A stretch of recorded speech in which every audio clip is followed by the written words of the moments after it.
Hello Jedi, Hello ça va? François. Hello Soliton. Non. Oui, il faut m'appeler Soliton. Moi, je suis un anon. J'espère rester anon. Euh, comment tu vas? Comment tu vas cette semaine? Semaine intéressante? Semaine intense, beaucoup de sport, donc j'ai un peu mal partout, surtout avec mon programme, mon fameux programme Knees Over Toes. Et en plus, il fait bon, donc j'aimerais bien aller un peu à l'extérieur, près des champs de Mars, mais le truc, c'est que j'ai beaucoup de calls à faire et donc beaucoup de taf, donc je peux pas. Mais sinon, et d'ailleurs, avec tout ce temps, je t'avais envoyé un message parce que je me disais que ça aurait été chouette qu'on ait faire une petite randonnée un week-end avec un petit bivouac en pleine nature près de Paris. D'ailleurs, si vous avez des coins chouettes à nous recommander où on peut faire un feu Sans problème. sécurisé Ouais. et sans problème et faire une petite escapade en tente, n'hésitez pas à nous envoyer un message. Ouais, Et toi? envoyez-nous des messages. On cherche un endroit où on peut partir pendant 2 nuits ou au moins une nuit, je dirais maximum 2 nuits, et où on peut se sentir vraiment dépaysé. On avait fait ça l'année passée en Belgique, dans les Ardennes. C'était vraiment super. Et c'est un moment qu'on kiffe tous les deux parce que c'est un moment, en gros, il n'y a pas d'ordi, pas de portable. Alors oui, on parle de crypto, oui, on parle de NFT, oui, on parle au bout de 2 bières de sujets encore plus intéressants que ça. Euh, et on aime bien ce côté un petit peu manly, de se retrouver autour du feu, de regarder les bûches se consumer et d'aller dormir, d'avoir un peu froid, etc. On avait fait ça avec, on a fait ça avec plusieurs potes et on va refaire ça cette année dès qu'il fait un peu plus chaud peut-être. Bah écoute, tu parlais de call. Moi, j'ai eu des calls aussi très intéressants cette semaine. En gros, je creuse pas mal l'industrie du plateware pour ceux qui n'ont pas encore compris. Cette semaine, j'ai eu des calls avec 3 mecs dans le plateware qui, en gros, bon, il y en a un dont je parlerai pas parce que le projet est vraiment, vraiment cool et je veux garder l'alpha pour moi pour le moment. Mais il y en a deux autres qui, en gros, avaient des studios de jeux Web 2, donc des jeux mobiles, free-to-play. Et ils ont fait la transition vers du Web 3, Play to Earn. Et c'est des transitions, vous pouvez imaginer, qui ne sont pas faciles à faire quand tu es le dirigeant d'une boîte et que tu dois décider de réinventer ton business model et de partir sur un autre sujet. Après, il y en a un qui m'a expliqué qu'en gros, il avait 2 tiers de son équipe qui étaient sur du free-to-play, 1 tiers de son équipe qui était sur du play-to-earn l'année passée, et que les retours sur investissement étaient tellement intéressants en play-to-earn que désormais, c'est l'inverse. C'est 2 tiers de son équipe sur le play-to-earn et seulement 1 tiers sur le free-to-play dans la maintenance, quoi. Et ils Alors, font c'est un quoi les parti. gens qui sont sur le Patreon? Ils font quoi? Bah, il y a tout le game design, il y a blockchain, il y a tout ce qui est Unity, développer le jeu, quoi, concrètement. Hmm. Et en gros, il fait des partnerships, lui, avec notamment Animoca. euh, et, euh, et il me disait, en fait, Animoca, c'est un super bon deal. Ils font un split, ils font un revenue split. Animoca finance le jeu, Ok. donc finance la création du jeu. Eux lancent le code, le développent, le lancent. Animoca fait le marketing, gère tout ce qui est blockchain, c'est-à-dire token, NFT, minting, etc. Et puis derrière, ils font du revenue share sur les ressources, enfin l'argent, le revenu que le jeu génère. Ils en ont lancé 2 comme ça. Et là, ils sont en train de partir en Indé sur un troisième. Enfin bon, bref, tout ça pour dire, en gros, il y a pas mal de studios qui sont très établis dans le free-to-play, qui commencent à changer et qui prennent pas le truc à demi-mesure. Ils vont Mhm. jusqu'au bout. Et j'ai eu un call avec un Canadien qui était à l'autre bout du monde, du coup au Canada, ils ont, genre 24 heures avant le call, ils avaient fait leur premier minting. Ils ont quasiment sold out. Ça a généré quasiment 2 millions de dollars en 24 heures. Ils ont fait une Dutch auction, etc. Et tu voyais tout le gars, il me disait, en fait, ce qu'on est en train de vivre là, d'un point de vue organisation en interne dans un studio, globalement, c'est exactement la même chose que quand on est passé du modèle pay to play, donc avec des licences, à un modèle free to play. Les devs étaient contre. On pensait que ça allait amener énormément de friction sur le marché parce que du coup, on allait avoir tendance à développer des mauvais jeux et à mettre des pubs Hmm. dedans, etc. Et en fait, finalement, pas du tout.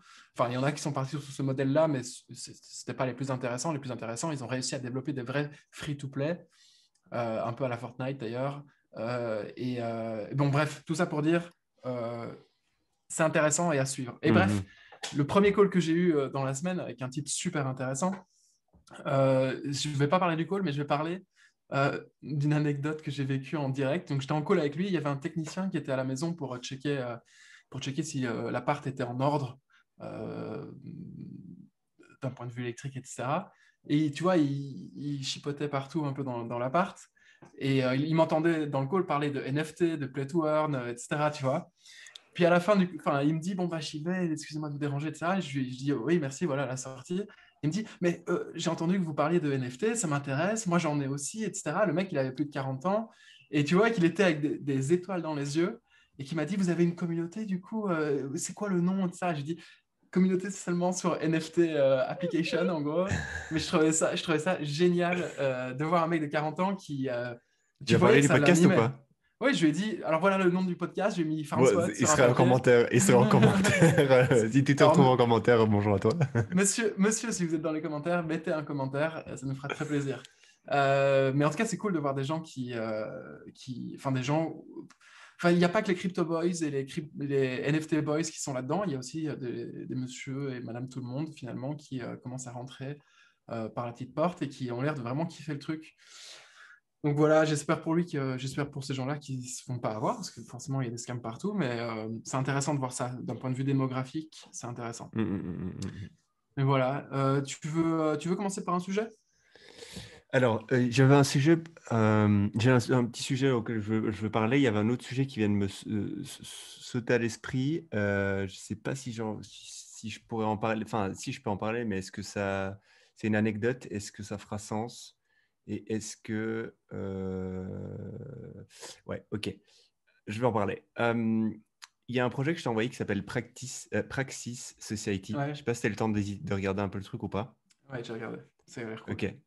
Alors, Praxis Society, c'est quoi? Pour vous faire le pitch, en gros, c'est un groupe de personnes, c'est des fondateurs, Mhm, avec un CEO leader qui est quand même un peu le mec le plus charismatique de la bande et qui est là pour, c'est un peu le Elon Musk de la bande, mhm. qui a pour vocation de recréer un État. Et pour recréer cet État, il veut commencer par créer une ville. Euh, Et c'est assez dingue. Et en fait, il veut créer une ville from scratch, de zéro, avec des lois spécifiques, une architecture spécifique, un système de santé spécifique, une économie spécifique et des citoyens bien spécifiques. Et pour démarrer une ville, il a essayé de théoriser de comment les villes naissent et comment les villes se créent. Et du coup, il s'est entouré de gens brillants. Quand tu regardes sa team, c'est vraiment de l'élite des États-Unis. Alors, pour le coup, c'est vraiment, à chaque fois qu'il parle de sa vision, de ce qu'il veut créer, il prend toujours comme exemple l'arrivée des futurs Des citoyens sur les États-Unis colons, ouais. et ouais, exactement des colons et comment les colons ont réussi à s'approprier cette terre qui est la terre des États-Unis et qu'est-ce qu'ils ont réussi à faire dessus. Et, et en fait, la vision zéro de ça, c'est une communauté avant tout. Et donc, c'est un Discord avec des gens qui peuvent rejoindre, des channels spécifiques sur les différentes thématiques que tu pourrais avoir quand tu crées une ville, économie, politique, santé, etc. Et quand même un fil rouge sur vers où on veut aller en termes de santé, en termes d'économie, en termes d'architecture. Par exemple, c'est des grands amateurs de l'architecture romaine et grecque. Il y a et j'adore parce qu'en fait, il y a un channel qui s'appelle Aesthetics et c'est la communauté qui ne partage que des trucs architecturaux qui suivent une certaine esthétique. Et c'est une certaine esthétique, c'est par exemple Milan, c'est la Rome ancienne, c'est des parcs dans Paris, c'est vraiment, tu vois, et du coup, ils donnent ça en termes d'inspiration. Alors, la team de Praxis en interne, elle a des architectes, elle a des hommes politiques, des anciens hommes politiques apparemment connus aux États-Unis. Elle a des économistes. Elle est vraiment super bien composée. Et en tout cas, pour un début, elle a levé beaucoup d'argent. Ils ont levé un paquet de thunes. Vu que c'est un peu improvisé, je n'ai pas les chiffres devant moi, mais ils ont levé un paquet de thunes. Et en gros, ce qui est intéressant, j'ai eu un call avec eux. Et ce qui est intéressant, c'est que leur V1, leur V0, du coup, c'est une communauté. Et en fait, ils font gagner des points dans la communauté pour pouvoir prétendre devenir citoyen. Pour gagner ces points, il faut faire des to-do. Et les to-do, elles tournent toutes les X semaines. Et par exemple, les to-do du moment, c'est faire du sport pieds nus dans un espace vert à l'aube. Si tu fais ça, que tu te filmes en train de le faire, tu gagnes un point. Tu gagnes un praxis, une espèce d'un token. C'est une ville ou une Euh, secte qui veulent lancer? mais quand tu dis ça, j'invite tout le monde à lire leur Ouais, mirror, vraiment, ouais, parce c'est que quand bon. tu lis le truc, c'est une secte, le bordel. Mais Hmm. en fait, je pense qu'il faut commencer par une secte. Je veux dire, il faut, sans le côté négatif de la secte, mais il faut commencer par une secte. En fait, c'est quoi? C'est un petit club de gens qui ont des valeurs communes, qui vont vers une direction, et ces valeurs communes, elles sont très fortes et elles peuvent s'opposer à d'autres communautés. Et du coup, bah, tu prends des partis pris, tu es très polarisant et tu essaies d'aller vers cette direction, et la communauté commence à grossir, grossir. Et puis, je ne connais pas toutes les étapes de comment on crée une ville, mais je pense que ça doit démarrer par ça, tu vois. Hmm. Euh, et par exemple, ce que je viens de dire, c'est-à-dire faire une vidéo pieds nus dans un espace vert en train de faire un workout à l'aube, ben, par exemple, ça relate de certaines valeurs qu'ils ont. C'est que le sport, c'est très important. Ils veulent que tous leurs citoyens fassent du sport. Ils veulent qu'ils le fassent très tôt pour profiter de la journée. Je ne vais pas dire que c'est des Miracle Morning Boys, mais Hmm. ça doit certainement Ouais. y être lié. Avec la nature, parce que c'est important de faire ça, machin truc, en harmonie avec la nature, machin truc, machin truc. Et ça, c'est un point, tu gagnes un point. Puis il y a d'autres trucs, tu vois, qui te permettent de gagner d'autres points. Euh, et donc, plus tu cumules des points, plus tu as de chances d'être potentiellement un citoyen. Pour être un citoyen, il faut que tu passes une apply. Et en fait, cette apply, c'est un Zoom call avec eux, avec un membre de leur équipe, qui, pendant 10 minutes, te pose des questions, tu réponds au tac au tac. Et à la fin, il dit, OK, lui, il peut être citoyen, il ne peut pas être citoyen. J'ai passé un petit entretien avec eux pour essayer d'être citoyen. Je pense que j'ai sauté, enfin, j'ai pas eu de news, mais je pense que c'est mort. Euh, et c'est des questions très, euh, pas très compliquées. Enfin, je veux dire, il n'y a pas de questions pièges ou des choses. C'est vraiment, ils te demandent de- d'expliquer ta réflexion sur un sujet qui te présente. Et par exemple, une question qui pose, alors tu vois, je l'ai pas sous les yeux là, comme ça. J'essaie de retrouver ce que je t'ai envoyé. Je ne sais pas si tu te souviens du nom de l'outil. Ouais. C'était quoi? Ce Tu que te souviens j'ai, de ce nom-là ou pas? c'est sur Attends, WhatsApp. Attends. je vais essayer très rapidement de retrouver le truc C'est là qu'on se rend sans, compte qu'on parle beaucoup trop sur WhatsApp. ouais, sans trop de perte de temps. Mais en gros, il y a un objet qui est... Ah voilà, je l'ai. Euh, voilà, il m'a parlé, donc il m'a dit, est-ce que tu sais ce qu'est le Attends, la machine denticitaire? Je pense que c'est comme ça que ça se dit, mais je suis pas sûr. Je lui dis non. Il m'a expliqué, en gros, apparemment, c'était un objet que je sais plus si c'est les Grecs ou les Incas, tu vois, j'ai pas fait mon travail, C'est j'ai pas le fait premier l'exercice. calculateur analogique antique permettant de Voilà, calculer des positions astronomiques. Tu vois, je le savais. voilà, ouais, évidemment. Et du coup, il m'a dit, est-ce que tu connais ça? Je fais non. Alors il me l'explique. Et il m'a dit, en gros, c'est quelque chose de fabuleux, c'est un objet fabuleux que qu'ils avaient dans la Grèce antique et en fait qui aurait pu qui a été game changer apparemment dans l'histoire du progrès, de l'évolution et de l'innovation dans ce monde. C'était genre une pierre angulaire dans l'évolution de la technologie, c'est ça, une pierre Mhm. angulaire dans l'évolution de la technologie. Et elle n'a pas été estimée, elle n'a pas été utilisée à son plein potentiel. Et du coup, il y a des historiens, des scientifiques qui ont fait des estimations que si cet objet avait été utilisé à son plein potentiel, on serait, genre, l'exponentiel au niveau de l'innovation aurait pu être incroyable à ce moment-là. Donc, imagine aujourd'hui où est-ce qu'on en serait, tu vois.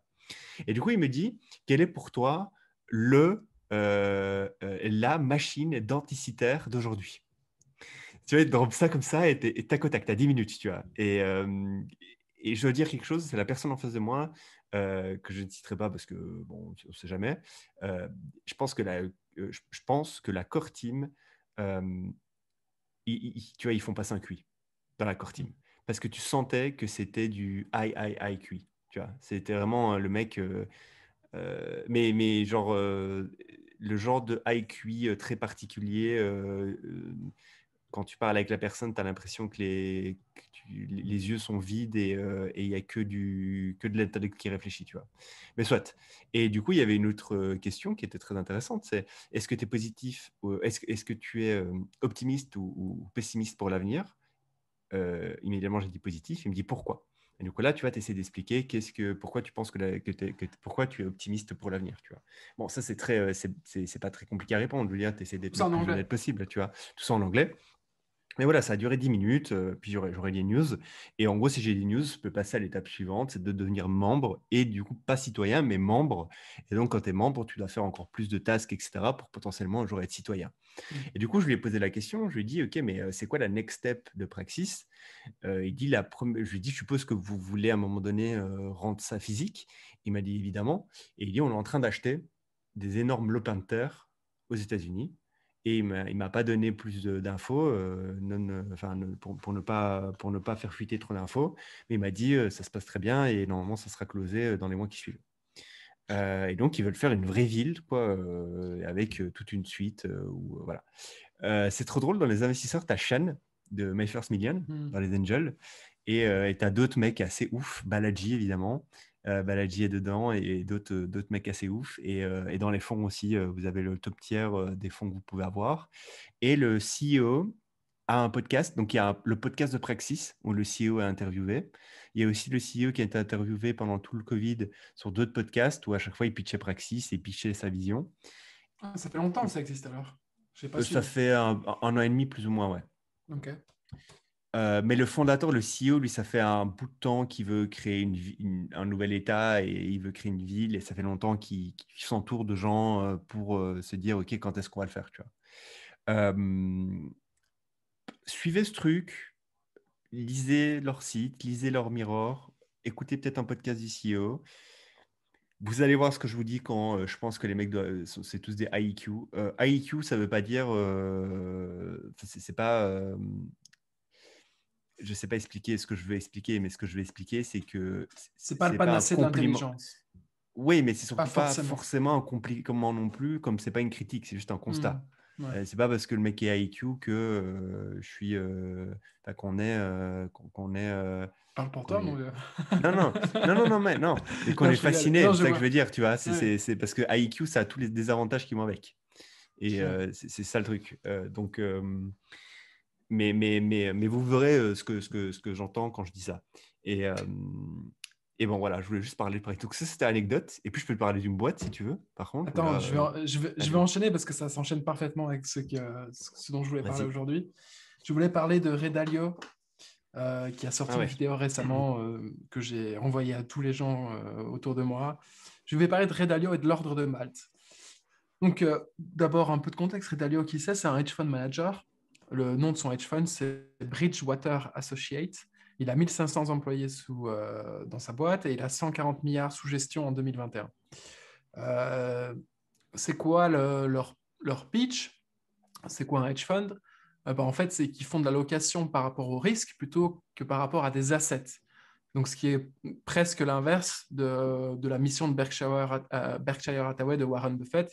Par exemple, Berkshire Hathaway va se dire, OK, Apple, il y a des dividendes, ils sont bénéficiaires, on va donc investir chez Apple, tandis que Bridgewater et donc Redalio, ils vont plutôt réfléchir, OK, d'accord, si tel événement se produit dans le monde, comment est-ce qu'on fait pour gagner, sur quelle bête on doit parier pour gagner dans ce scénario-là.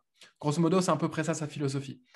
Et Redalio, du coup, il écrit, et si jamais ça se réalise, en fait, ils font un jackpot, tandis que Berkshire ne fait pas de jackpot tous les 10 ans, tu vois.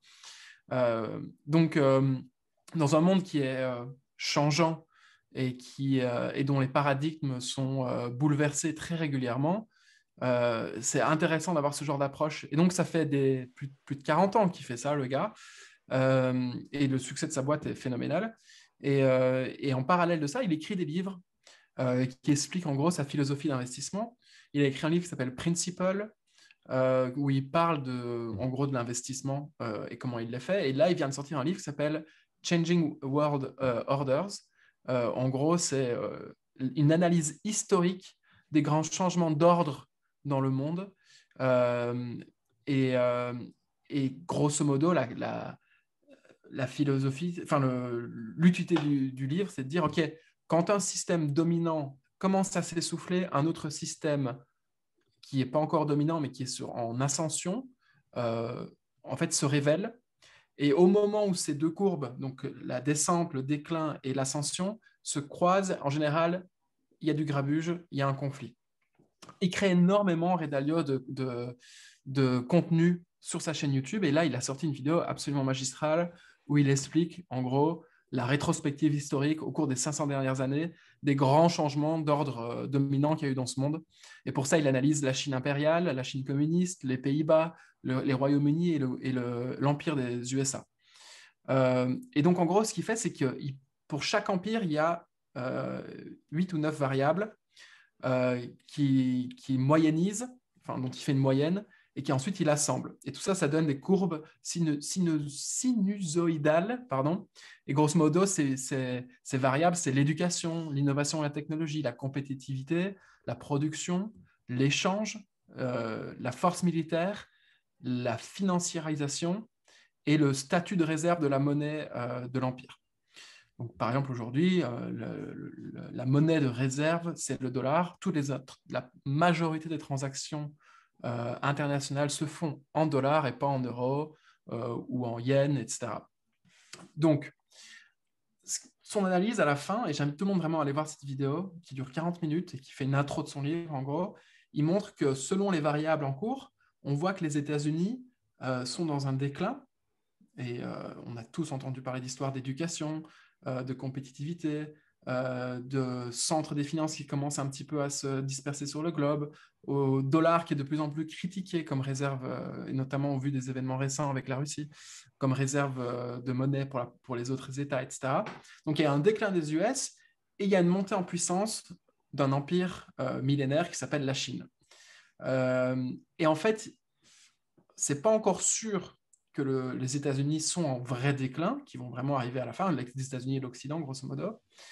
Et c'est pas encore sûr que la Chine va en profiter pour commencer son ascension, mais grosso modo, ce qu'on doit garder en tête, c'est que pendant ce recoupement entre les deux courbes, il y a une période vraiment, vraiment grise qui est souvent propice aux conflits. Alors les conflits ne sont pas forcément toujours armés, mais dans l'histoire, et quand il fait l'analyse entre la Chine impériale, les Pays-Bas, les Royaumes-Unis, US, etc., à chaque fois, il y a eu des gros conflits qui étaient la plupart du temps armés lors de ces changements d'ordre du coup mondial. Mais il y a un truc dont il ne parle pas dans sa vidéo, je ne sais pas s'il en parle dans le livre, c'est mais quid de la crypto? Alors je vais faire une petite aparté crypto, et puis ensuite on pourra continuer avec le reste du podcast. Mais grosso modo, la crypto, le Web3, la DeFi, etc., en gros, la cyberéconomie, qu'est-ce que c'est? C'est l'espèce de colonne vertébrale d'un système nerveux mondial accessible partout, par tout le monde, et qui est de plus en plus souverain. Alors, je sais bien, par exemple, dans Praxis, ils parlent de l'individu souverain. Plusieurs fois, ils en font mention dans le blog post. Euh, En gros, une des thèses de l'individu souverain, c'est de dire que quand les business et donc les organisations sociales qui créent de la valeur étaient des unités de production physique, des usines, des ateliers, etc., mais ils ne pouvaient pas être souverains dans leurs décisions puisqu'ils étaient forcément ancrés sur un territoire qui était propice en fait à la réglementation ou bien alors à l'usage de la force. À tout moment, une autorité ou un chef de guerre pouvait venir et s'approprier les unités de production par la force. Donc, ils n'étaient par définition pas souverains. Mais avec le virtuel, c'est très, très difficile et c'est pour ça que la crypto, la DeFi, le Bitcoin, la décentralisation, tout ça, pour moi, c'est un signe de souveraineté ou en tout cas, on est de plus en plus libre de s'organiser tel qu'on veut et de créer des systèmes qui sont de moins en moins attaquables de l'extérieur. Et donc, l'indice de souveraineté, finalement, pour tout ce qui est Web3, ne fait que augmenter. Et on en revient à cette conclusion qui est donnée par Balaji. Finalement, qu'est-ce qui se passe aujourd'hui dans le monde? Tu as ce qu'on appelle le woke capitalisme, donc c'est le capitalisme occidental, celui qui actuellement ferme des McDonald's en Russie, celui qui fait des sanctions qui empêchent les transactions par réseau bancaire Visa, etc. Ça, c'est les gens qui utilisent le capitalisme pour véhiculer des valeurs. Et après, chacun est finalement maître de choisir si on aime ou si on n'aime pas ces valeurs. Donc ça, c'est les États-Unis, l'Occident. Le combat, il se fait contre le capitalisme autoritaire. Et le capitalisme autoritaire, aujourd'hui, il est représenté majoritairement par ce qu'on appelle les pays non alignés, donc les BRIC. Donc c'est le Brésil, la Russie, l'Inde et la Chine. Ils ont une vision du capitalisme beaucoup plus étatique et beaucoup plus restreinte. Et grosso modo, je sais plus je pense que c'est Deng Xiaoping qui disait on s'en fout que ce soit un chat ou autre chose tant que la souris est attrapée. Grosso modo, ils prennent le capitalisme occidental, ils en font un méli-mélo et ils le réapproprient à leur culture, leur façon d'être, leur organisation sociale. Et l'organisation sociale, elle est vachement plus autoritaire que la nôtre. Et la troisième voie qui est suggérée par Balaji, c'est celle du crypto-capitalisme. C'est ce que nous, on voit, on construit, c'est ce à quoi on participe aussi. Et moi, je voudrais mettre une petite note de bas de page par rapport à ce crypto-capitalisme, c'est que même si on ne parvient pas à devenir une troisième voie viable pour l'ensemble de la planète, même si on est condamné à rester online et pas à réussir à faire des praxis, etc., en fait, il y a peut-être autre chose, on pourrait devenir l'équivalent de l'ordre de Malte. Et du coup, l'ordre de Malte, je ne sais pas si tu connais, c'est un ordre qui a été créé pendant le Moyen-Âge, où grosso modo, c'est une souveraineté, non pas nationale, mais qu'ils appellent fonctionnelle. Donc, ils ont un drapeau, ils ont des relations diplomatiques avec d'autres États, ils n'ont pas de territoire, mais ils ont un passeport. Et ils ont une liberté et une fiscalité qui leur est propre. Et donc, en gros, c'est un centre de financement qui est en dehors des zones, un peu comme le Vatican, un peu comme l'ordre des Templiers à l'époque des chevaliers du Moyen-Âge. Et grosso modo, c'est des espèces d'organisations juridiques qui sont complètement en dehors du système, mais qui participent au système avec tous les avantages du système. Et pour moi, ça, c'est peut-être une voie. Disons que soit la crypto disparaît et on vit tous, si on caricature, dans une dictature à la fin, soit la crypto survit et devient de type ordre de Malte, donc une organisation para-étatique qui est présente partout dans le monde, qui est mondiale, dont les tentacules se déploient partout, qui peut servir d'outil financier, entre autres, ou bien alors, vraiment, à la Balaji, le crypto-capitalisme devient une troisième voie viable pour tout le monde. Et donc voilà, j'insiste, tout le monde, allez voir cette vidéo de Ray Dalio, vous allez comprendre le monde dans lequel on vit. C'est même un petit peu trop parfait. Sa vision est même un petit peu trop parfaite. Tu vois vraiment les sinusoïdes qui se recoupent presque parfaitement, etc. Alors tout ça est moyennisé, etc. Donc il y a un peu de magie derrière tout ça, mais je trouvais ça très intéressant, cette façon de voir le monde. Et Ray Dalio, il a été très fort critiqué parce que grosso modo, il est plutôt amical par rapport à la Chine, et le woke capitalisme américain n'aime pas trop ça.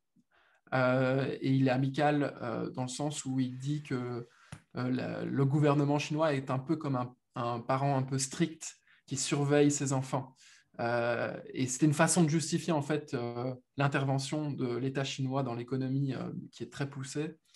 On a vu des CEO disparaître, on a vu des boîtes fermées, voilà. On a vu des personnalités publiques avec des responsabilités publiques et des mandats s'approprier des ressources privées, etc. Enfin bref, tous les défauts qu'on peut imaginer dans ce genre de pays. Ray Dalio aurait un petit peu justifié ça en disant que c'était juste un parent strict. Mais c'est très difficile, je trouve, pour un Européen occidental comme nous, comme moi, de se défaire de notre vision du monde, tu vois. Peut-être en effet que c'est un modèle qui mérite d'exister et qu'il ne faut pas forcément essayer d'imposer notre façon de voir les choses partout dans le monde. Et donc voilà, je trouve que ça rejoignait vraiment bien Praxis. Ça pourrait. Voilà. Moi, je vais postuler à Praxis d'ailleurs. Je pense que Allez. là, tu Mais me maintenant, l'as tu as les questions. Donc, celle-là, vous postulez tous et vous passez tous. Ouais, pas moi. Je suppose que ce n'est pas les mêmes pour tout le monde. J'en sais rien. I don't know. Si tu Je te rejoins, dirai. Ouais, tu nous feras des récaps par ici. ok. Euh, cool. Moi, je peux peut-être te parler de mon business. C'est une boîte qui vient de lever de l'argent, Mhm. qui s'appelle, tu l'as peut-être vu passer, je sais pas, Curate DAO, ça te dit un truc? Non. Ok. C'est Curate DAO avec un K, Kuratedao.xyz. Mhm. Curate DAO vient de lever 6,8 millions de dollars avec, je crois que c'est Polychain, si je dis pas de bêtises, à vérifier. Et en fait, leur tagline et leur vision, c'est Curate to Earn. Donc, vous connaissez Play to Earn. Là, c'est Curate to Earn. Donc, si vous faites un parallèle, c'est quoi? C'est essayer de prendre des gens, leur permettre de faire de la curation de contenu et de gagner de l'argent en faisant de la curation de contenu. Vous allez me dire, mais qu'est-ce que c'est ce truc? euh, Curate DAO permet à n'importe qui de proposer la création d'une base de données. Ce n'importe qui propose la création d'une base de données va s'appeler un curator, donc curateur, ça se dit en français? Un curateur? Mhm. Un curateur, Ouais, ouais. un curateur. Euh, Ce curateur va définir des règles pour sa base de données et des objectifs de pourquoi cette base de données, il veut la créer. Ensuite, et je vais vous donner un exemple concret comme ça, vous voyez, parce que je peux comprendre que c'est un peu bizarre dit comme ça théoriquement. Ensuite, vous avez un deuxième acteur qui s'appelle le scout. Le scout, c'est la personne qui va essayer de rentrer des informations dans la base de données et qui va être rétribuée pour le fait de rentrer des informations dans la base de données. Vous avez un troisième acteur qui s'appelle le viewer. Donc, le viewer, c'est le consommateur final, c'est l'utilisateur final, qui lui va payer pour avoir accès à la base de données ou alors va regarder des ads dans la base de données et va être simplement le consommateur de cette base de données et il va du coup sortir de l'argent de sa poche d'une façon ou d'une autre.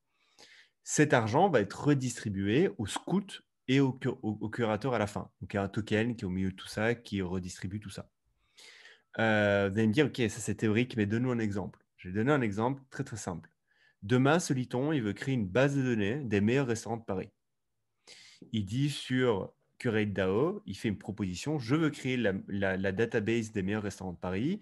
La condition, c'est qu'il faut que les restaurants soient X, Y, Z en termes de qualité, de paramètres, n'importe quoi. Euh, et l'objectif, ça va être de faire payer l'accès à cette base de données à, je sais pas moi, à des touristes fortunés qui veulent payer une base de données pour avoir la meilleure base de données des meilleurs restaurants de Paris. Mhm. Derrière, tu as des scouts qui vont essayer de trouver les meilleurs restaurants de Paris, les proposer pour les faire entrer dans la DB. Vous avez un quatrième acteur dont je n'ai pas parlé qui est un peu un espèce de vérificateur qui va vérifier si la donnée, c'est pas un spam, genre s'il n'y a pas un million Mhm. de scouts qui utilisent des bots juste pour faire rentrer de la donnée en boucle. Il va vérifier si c'est bel et bien la bonne donnée ou pas. Alors, tout ça, la vérification, etc., se fait à travers un token et des systèmes de staking et ainsi de suite. Vous irez voir leur documentation. C'est assez un peu technique, mais bon, c'est pas trop non plus. Et derrière, si ce quelqu'un l'utilise, je ne sais pas, un riche touriste qui veut venir, etc., il va par exemple payer un fee mensuel pour accéder à la base de données. Cet argent va être redistribué au curateur et au scout. Très simple. Je veux dire, c'est bête et méchant, c'est très très simple. Et leur truc, leur thèse, c'est de se dire, la curation, c'est un prix. Et la qualité des gens qui font de la curation, elle coûte quelque chose. Et donc, on va créer une espèce de rétribution économique à travers tous les acteurs et tous les agents du système de curation pour que tout le monde retrouve son compte. Reddit est un peu un énorme curate DAO. Mhm.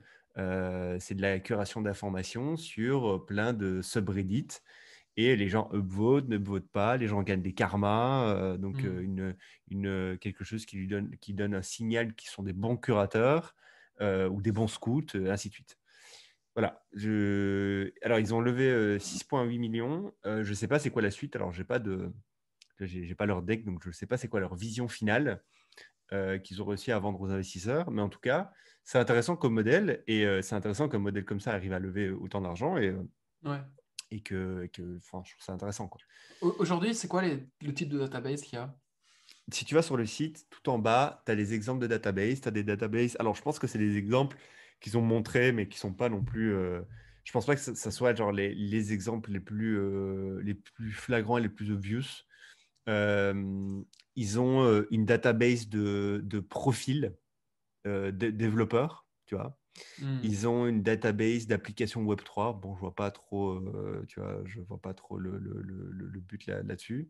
Après, en dessous, ils donnent un peu les exemples de choses que tu pourrais curate. Tu peux curate de la musique, tu peux curate des NFT, tu peux curate plein de choses en fait. Tu vois, en fait, tu peux curate littéralement tout ce qu'il y a sur Reddit. Hmm. Tu vas sur Reddit, tu prends tous les subreddits, bah, c'est un use case pour curate des DAO. Je me rappelle plus du nom de l'épisode où je te parlais d'un protocole où tu pouvais request de la donnée et qui avait un système de pénalité si jamais tu uploadais de la mauvaise donnée ou si jamais en tant que demandeur, tu payais pas ton mec. Euh, Comment ça s'appelait encore ce truc? Je sais plus. C'est, Mais ça me dit quelque chose, mais je sais plus. pour moi, si vous cherchez des idées en crypto ou en Web3, je mettrai le lien, dans la description. Euh, Partez de ce modèle-là. Grosso modo, cette décentralisation de l'accès à l'information, surtout quand vous recherchez une information spécifique, c'est le futur. Donc là, du coup, c'est des mecs qui ont... Tu arrives sur la plateforme, tu veux savoir quelque chose, tu poses la question et il y a un scout qui va répondre pour toi, un validateur qui va vérifier que la donnée tient la route, et puis ensuite tu reçois la donnée et toi tu payes. C'est ça, grosso modo. Ok. Non, dans ton cas, à toi. Ah, J'ai pas trouvé le site, c'est Curator avec un K. ouais. Curator. Non, c'est Curate DAO. Il n'y a pas de Curator. C'est pas de R à Ah, la fin de Curate ok, DAO. d'accord. Ouais, c'est pas. Ouais, c'est plutôt toi, t'es Curator. Tu dis que. En fait, tu setup. Tu peux, si tu veux, tu peux créer une liste, une DB. Tu dis, voilà, la DB, elle va Ouais, être il faut nommée pas comme ça. forcément une L'objectif, demande. c'est ça. Ok. Non, non, non. Et derrière, le scout, lui, bah, il envoie de la donnée, quelqu'un vérifie, et puis cette DB va être consommée par quelqu'un d'autre, un viewer, et d'une façon ou d'une autre, soit il paye pour accéder à la DB, soit le curator met des ads sur la DB, donc c'est comme ça qu'il gagne de l'argent, et l'argent va être distribué au scout et au curator. Je pense qu'il y a une partie de leur levée de fonds qui va venir payer leur site web qui a l'air d'avoir été bien, bien fait. Ok, d'accord. Et tu peux te connecter avec un wallet, etc. Classique. Ouais, exactement. Cool. Euh, Et tu cool. peux mint une database. Alors ça, ah oui, ça c'est quand tu veux la mettre. Ok, d'accord. Ouais, je suppose, ouais, Ok, ouais, ouais, c'est ça. très bien. Bon, bah, c'était une belle trouvaille. Tu C'est as trouvé ça où intéressant, sur hein. Twitter? Ouais, j'ai vu la levée de son Twitter, j'ai regardé, le nom m'intriguait, j'ai regardé et je me suis dit, putain, c'est bizarre ce truc. Je trouvais ça bizarre, tu vois, je me suis dit, putain, le modèle de curation, il est. Après, je peux comprendre, par exemple, certains cas spécifiques où l'information est cruciale et où la bonne qualité de l'information peut être cruciale. Par exemple, en finance, peut-être, tu vois. Peut-être que des fonds d'investissement sont prêts à payer très cher pour avoir certaines informations très spécifiques de qualité. Et je ne sais pas, tu vois, mais j'essaie de trouver des use cases où en fait, c'est obvious que en fait, la qualité, qu'il faut une très très grande qualité de curation et de vérification, quoi. Hmm. Mais ouais, ouais. Oui, moi j'ai de l'alpha sur ce sujet-là, mais j'en parlerai quand ça Ah, sera sorti. ah, Euh, mais une belle team alpha, qui alpha. travaille sur ce genre sur un protocole qui régit ce genre la valeur de l'information. Enfin, qui donne une valeur à l'information. Et c'est beaucoup, à mon avis, ce sera beaucoup plus complexe et tech que là, ça a l'air relativement simple en fait. C'est du Web 2 sur la blockchain, quoi. Il n'y Enfin, a je veux pas dire, tant d'informations que ça non plus sur tu Curator. peux pas, ouais, tu peux pas valoriser autrement que juste a priori, quoi. Il n'y a pas des mécanismes qui permettent de valoriser en temps réel l'information. Il n'y a pas différents Je sais pas, comme systèmes je de t'ai dit, billing. Enfin, tu la vois. doc est légère et la doc est légère. Donc je ne pourrais pas te dire. Il y a un white paper, si tu veux te le taper. Je ne me suis pas tapé le white paper, mais il y a un white paper. Donc si tu veux te le taper. Je me le Avec tape. plaisir. Bon, ok, d'accord. Bon, bah écoute, c'est cool. Qu'est-ce qu'on doit dire à l'audience? T'as encore un sujet? Tu veux faire une Non, radio j'ai plus de libre? sujet. Non, Non, non, c'est bon. non, non, je devrais y aller moi, mais qu'est-ce qu'on Ok. dit? On dit aller sur notre TikTok, liker toutes nos vidéos, regarde toutes nos vidéos du bout jusqu'à du début jusqu'à la fin. Abonnez-vous à TikTok, abonnez-vous à nos Twitter, lâchez un petit commentaire sur YouTube, 5 étoiles sur l'Apple Podcast, ça fait beaucoup de choses, je sais. Mais faites-le en fonction de la plateforme respective sur laquelle vous êtes. Comme ça ne fera qu'une seule action et une petite cloche sur Spotify. Et des étoiles sur Spotify aussi, apparemment. On peut. Et apparemment aussi les états sur Spotify. Faites tout ce Ouais. qu'il y a à faire pour que les gens Voilà. connaissent un maximum de notre Soutenez-nous, les gars, podcast. c'est important. Et partagez l'épisode si vous avez bien aimé à un groupe de potes. Vous avez tous un petit WhatsApp groupé, un petit Discord, un petit groupe Messenger. Bah, partagez l'épisode et dites ouais, ces deux mecs-là, ils ont l'air cool. N'hésitez pas à aller les écouter. C'est des high IQ. Bon. Selon Praxis. Bon, allez. Allez. Ciao, mec, à la semaine Ciao, prochaine. ciao. Ciao, ciao, à la semaine prochaine.